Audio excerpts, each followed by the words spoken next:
ದಯಮಾಡಿ ಜೋಬು ಕೈಯಾಗಿ 10 ಪೈಸಾ ₹1 ಹುಡುಕ್ಬೇಡಿ, ನಿಮ್ ಕಾಲೇ ಬೀಳ್ತೀನಿ. ಅಟ್ಲೀಸ್ಟ್ ₹100 ಹಾಕಿ ದೇವಸ್ಥಾನಗಳಿಗೆ ಹಾಕ್ಬೇಕು. ನಾವು ತುಂಬಾ ಜನ ನೋಡ್ತೀವಿ ಮಂಗಳಾರತಿ ಅನ್ಕೊಂಡು ಮತ್ತೆ ಸ್ವಾಮಿ ಕುಂಕುಮ ಕೊಡಿ ಅಂತ ಎಸ್ಕೇಪ್ ಆಗ್ಬಿಡ್ತಾರೆ. At least minimum ₹100. ದಾನಕ್ಕಿಂತ ಶ್ರೇಷ್ಠವಾದ ಯಾವುದೂ ಇಲ್ಲ ಪ್ರಪಂಚದಲ್ಲಿ. ನೀವು ₹1 ದುಡ್ಡು 10 ಪೈಸಾ ದಾನ ಮಾಡುವಂತ ಗುಣವನ್ನು ಅಳವಡಿಸ್ಕೋಬೇಕು. ನಾನು ಸತ್ಯ ಹೇಳ್ತೀನಿ, ನಮ್ಮ ತಾಯಿಯ ಒಂದು ಆಸೆ ನೆರವೇರಿಸಬೇಕು ಅಂತ ನನ್ನ ಗ್ರಾಮದಲ್ಲಿ ಮೇಡಮ್ ಅವರೇ 5 ದೇವಸ್ಥಾನಗಳನ್ನ ನಮ್ಮ ಸ್ವಂತ ದುಡ್ಡಲ್ಲಿ ₹6 ಕೋಟಿ ಖರ್ಚು ಮಾಡ್ಬಿಟ್ಟು ನಮ್ಮ ತಾತ ಮುತ್ತಾತಂದ್ರು ಮಾಡೋದು ಎಲ್ಲವೂ ಮಾಡಿದೆ.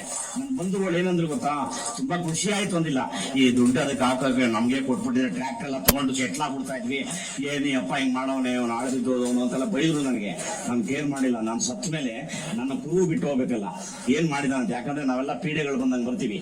ಹೆಂಡತಿ, ಮಕ್ಕಳು, ಮೊಮ್ಮಕ್ಕಳು, ದುಡ್ಡು, ಕಾಸು, ಮನೆ ಎಲ್ಲ ಸಂಪಾದನೆ ಮಾಡ್ತೀವಿ. ನಮಗೋಸ್ಕರ ಅಲ್ಲ, ಬೇರೆಯವ್ರು ಕೊಟ್ಬಿಟ್ಟು ತಗೊಳಪ್ಪ ಅಂದ್ಬಿಟ್ಟು ಸತ್ತೋಗ್ಬಿಡ್ತೀವಿ. ಇದಕ್ಕೆ ನಾವು 50 ವರ್ಷ ದುಡಿತೀವಂತೆ. ಸರ್, ಈ ಕಡೆಯಿಂದ ಆ ಕಡೆ ನಮ್ದೆ, ಈ ಕಡೆಯಿಂದ ಆ ಕಡೆ ನಮ್ದೆ, ಇವೆಲ್ಲ ನಮ್ದೆ. ಬ್ಯಾಂಕಲ್ಲಿ